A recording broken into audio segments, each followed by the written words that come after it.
Há histórias que não começam com paredes, começam com a oração.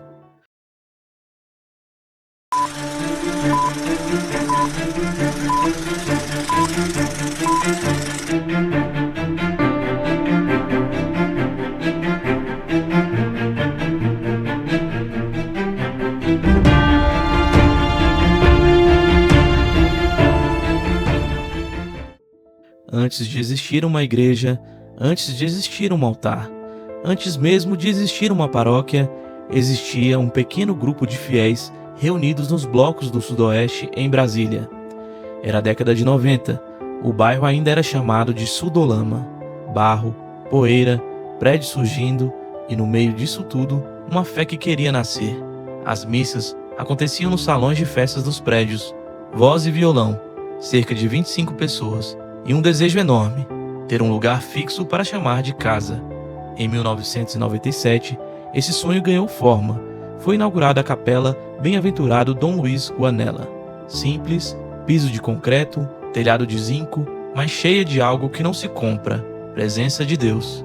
Ali, começaram as primeiras pastorais, catequese debaixo dos blocos, terços nas casas, eventos improvisados para arrecadar recursos. Uma comunidade pequena, mas viva. Eles ainda não sabiam, mas algo maior estava sendo preparado. Em junho do ano 2000, o cardeal Dom José Freire Falcão enfrentava uma grave hemorragia. O prognóstico médico era sombrio, os pulmões comprometidos, o risco de morte era real. Naquela noite, ele fez uma promessa silenciosa. Se fosse curado, criaria uma paróquia dedicada ao então beato Padre Pio. E então, algo aconteceu. No quarto do hospital, uma enfermeira entrou e comentou: "Que perfume de rosas é esse?" Não havia flores, não havia perfume. Mas para Dom Falcão havia um sinal. Ele atribuía o perfume à presença de Padre Pio, conhecido por muitos como o Santo das Rosas. Dias depois, exames confirmaram algo inexplicável. O tumor havia sido encapsulado. Ele estava vivo, e promessa feita é promessa cumprida. Em 10 de março de 2001, nascia oficialmente a paróquia Padre Pio, a primeira no Brasil dedicada ao santo capuchinho, que ainda nem havia sido canonizado. O primeiro pároco foi o Padre Ángel, espanhol, ex-médico, homem de fé intensa. As homilias eram curtas, profundas, o português às vezes escapava, mas o amor pastoral falava mais alto. A paróquia começou a crescer. Tudo simples, tudo construído com esforço, tudo movido por fé.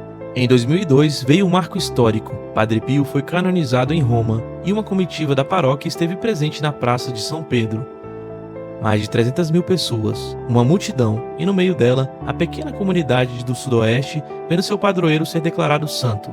Não era apenas uma canonização, era a confirmação de uma promessa, era a consolidação de uma identidade. Com o tempo, novos párocos chegaram. O Padre Carlos assumiu e iniciou reformas estruturais importantes. O piso mudou, o presbitério foi reformado, a Capela do Santíssimo foi criada. A igreja deixava de ser apenas um salão improvisado, começava a ganhar dignidade de templo, mas a história continuava sendo escrita.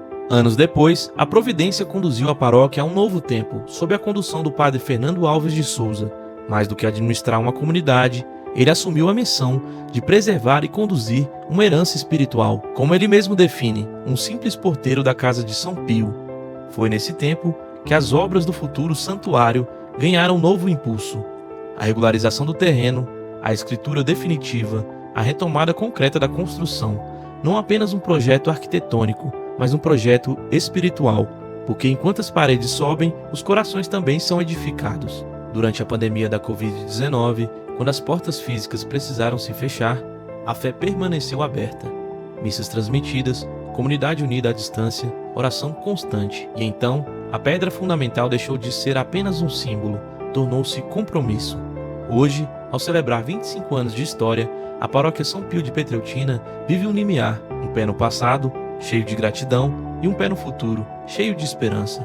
E sob a condução do Padre Fernando e do vigário Padre Paulo César, a comunidade compreende que o verdadeiro santuário é construído todos os dias, na conversão, na caridade, na fidelidade, da lama do Sudoeste ao perfume das rosas, do salão simples ao futuro santuário. Essa não é apenas a história de uma paróquia, é a história de uma promessa cumprida, de uma fé perseverante, de uma comunidade que decidiu acreditar e que continua todos os dias construindo não apenas paredes, mas santos.